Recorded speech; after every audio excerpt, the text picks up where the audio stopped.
What's up? For today's video ay magpapalit tayo ng hydraulic oil ng Caterpillar D6R2.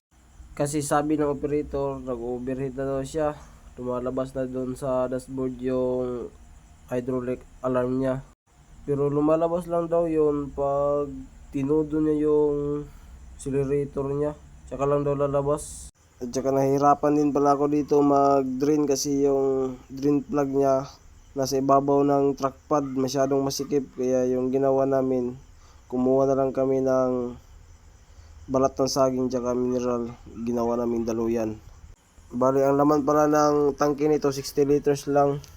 Tsaka ang ipapalit natin dito na hydraulic ay oil 32, di daw yung 68 tsaka oil 10 kasi ang inirecommend sa amin ng taga Monarch 32 na dapat.